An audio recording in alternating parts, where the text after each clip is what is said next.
হাজবেন্ডের জন্মদিন উপলক্ষে আজকে সকাল সকাল বেরিয়ে পড়লাম। কোনো রকম রান্না বান্না বা কিচ্ছু করব না বাসায়, আজকে বাইরে খাওয়া দাওয়া করবো, আবার একটু শপিংও করব। তো যাই হোক, মেয়ের জন্য জুতা কিনতে হবে, আমার কিনতে হবে, তো সব মিলিয়ে ভাবলাম যে আজকে কেনাকাটা করে ফেলি। আর এই তো প্রথমে জুতার দোকানে আসলাম। তো আমার হচ্ছে দেখা যায় যে এই টাইপের জুতাগুলো খুবই পছন্দের, আমি কিন্তু এই ধরনের জুতিগুলো খুব পছন্দ করি, আমার 2-3 জোড়া আছে। তো এইগুলো এখন অনেক চলছে, তো ভাবলাম এক জোড়া নেই, বোরকার সঙ্গে বা যে কোনো জামার সঙ্গে বা 3 পিসের সঙ্গে পরলে অনেক ভালো লাগে। তো যাই হোক, এখন হচ্ছে মেয়ের জন্য জুতা দেখছিলাম। আসলে বাচ্চাদের জুতার কালেকশন সবসময় আমি একরকমই দেখি। এই যে একটা পরে রয়েছে ও যে জুতাটা, এটার মতনই একটা ব্ল্যাক নিলাম, মানে এদের জুতার কোনো পরিবর্তন দেখি না আমি, সবসময় একরকমই লাগে সব জুতা আমার কাছে। তো যাই হোক, এবার একটা ব্ল্যাক কালারে নিয়েছি।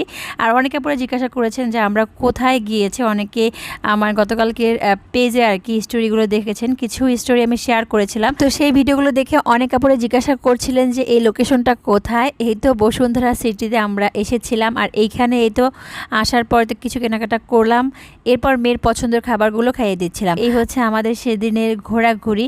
এরপর ডোসা, তারপর হচ্ছে ছোলা ভাটুরে, এগুলোও খাওয়া হয়েছিল। এছাড়া বসুন্ধরা সিটিতে গেলে তো এই খাবারগুলো আমাদের খাওয়া হয়, বিশেষ করে এই ছোলা ভাটুরেটা। ছোলা ভাটুরে কিন্তু খুব মজার হয়ে থাকে। আর আমার মেয়ে তো আসার পর একটা ছোট্ট ব্যাগ কিনেছে, ও তো ভীষণ খুশি কেনার পর। তো আজকে এই পর্যন্তই, আল্লাহ হাফেজ।